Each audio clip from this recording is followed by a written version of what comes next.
नमो विष्णुपादाय कृष्णपृष्ठाय भूतले श्रीमते भक्तिवेदान्त स्वामिनिति नामिने। नमस्ते सरस्वती देवी गौरवाणी प्रचारिणे निर्विशेष शून्यवादी पश्चात्देशतारिणे। जय श्री कृष्ण चैतन्य प्रभु नित्यानंद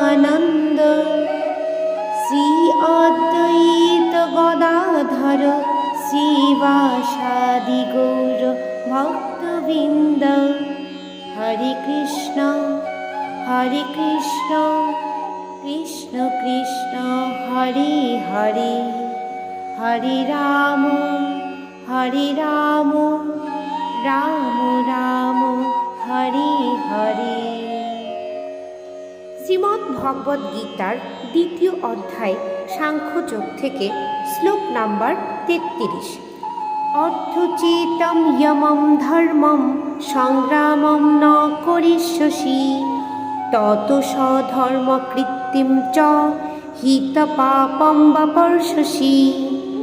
তুমি যদি এই ধর্মযুদ্ধ না করো তাহলে তোমার শ্রেয় ধর্ম এবং যোদ্ধারূপ খ্যাতি থেকে ভ্রষ্ট হয়ে পাপ ভোগ করবে। এই শ্লোকটি শ্লোকার্থকে আরও ভালো করে ব্যাখ্যা করে বোঝানোর জন্য বলা হয়েছে। বিখ্যাত যোদ্ধারূপে অর্জুনের খ্যাতি ছিল সর্বজন বিদিত এবং তিনি শিবের মতো বড় বড় দেবতাদেরও যুদ্ধে পরাস্ত করে এই খ্যাতি অর্জন করেছিলেন। কিরাতরূপী শিবকে যুদ্ধে পরাস্ত করলে তিনি সন্তুষ্ট হয়ে অর্জুনকে পাশুপাত নামক এক অস্ত্রের দ্বারা পুরস্কৃত করেন। সকলেই জানত যে তিনি ছিলেন একজন মহান যোদ্ধা। তার অস্ত্রশিক্ষা গুরু দ্রোণাচার্যও তার প্রতি সন্তুষ্ট হয়ে তাকে আশীর্বাদ করেন এবং এমন একটি অস্ত্র দান করেন যার দ্বারা তিনি তার আচার্যকেও পর্যন্ত হত্যা করতে পারতেন।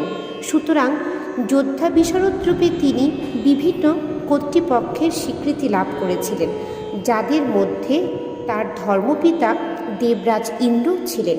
তাই তিনি যদি যুদ্ধক্ষেত্রেও পরিত্যাগ করতেন তাহলে তিনি কেবল তার ক্ষত্রিয় ধর্মের প্রতি অবহেলা করতেন তা নয়, সেই সঙ্গে তার বীরত্বের গৌরবও নষ্ট হতো এবং তাকে নরকগামী হতে হতো। পক্ষান্তরে বলা যায় যুদ্ধ করার জন্য অর্জুনকে নরকে যেতে হতো না। এই শ্লোকটির ব্যাখ্যা থেকে একটা প্রশ্ন উঠে আসে, আর সেটা হলো ধর্মযুদ্ধে অংশগ্রহণ না করলে অর্জুনের কি ক্ষতি হবে? হ্যাঁ, তার ক্ষতি হবে। কারণ হচ্ছে ক্ষত্রিয়ের পক্ষে ধর্মযুদ্ধে অংশগ্রহণ না করা অতীব পাপজনক। এই ব্যাপারে শাস্ত্রে অতি কঠোর অনুশাসন।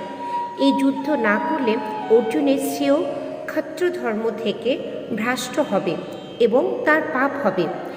এছাড়া তার সমস্ত কৃত্য নষ্ট হয়ে যাবে। প্রথম অধ্যায় 36 নং শ্লোকে অর্জুন বলেছিল যে আত্মীয়দের বধ করলে তার পাপ হবে, কিন্তু এখন ভগবান শ্রীকৃষ্ণ তাকে পরিষ্কার জানালেন যে যুদ্ধ না করলেই তার পাপ হবে। শ্লোক নাম্বার 34।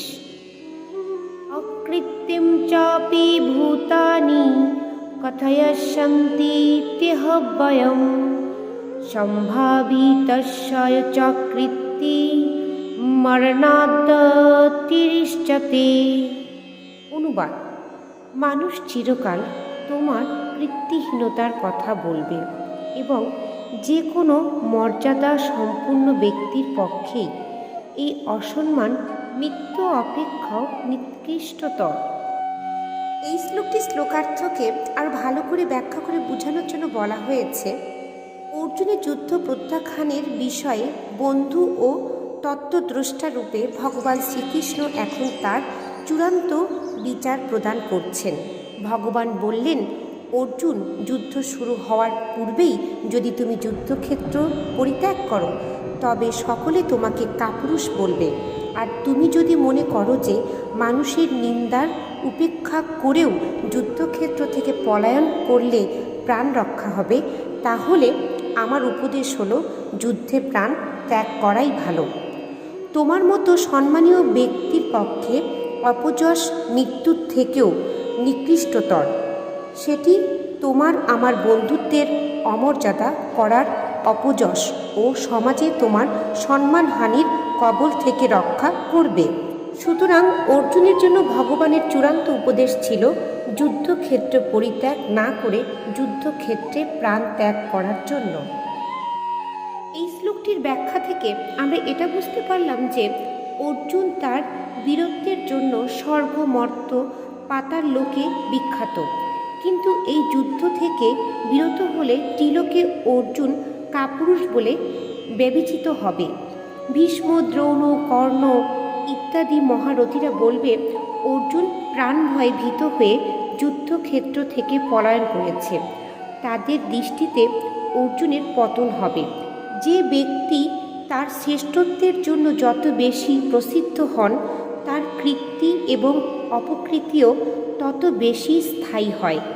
জাগতিক দৃষ্টিতে যাকে শ্রেষ্ঠ বলে মনে করা হয়, যাকে লোকেরা অত্যন্ত উচ্চ দৃষ্টিতে দেখে, এইরূপ মানুষের যখন অপযশ হয়, সেটি তার মৃত্যুর চেয়েও অধিক দুঃখদায়ক হয়।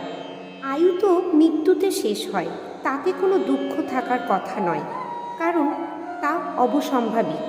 কিন্তু মর্যাদা, ধর্ম এবং কর্তব্য থেকে চ্যুত হওয়াতে যে অপযশ হয়, তা সহ করার মতো সামর্থ্য কারোই থাকে না।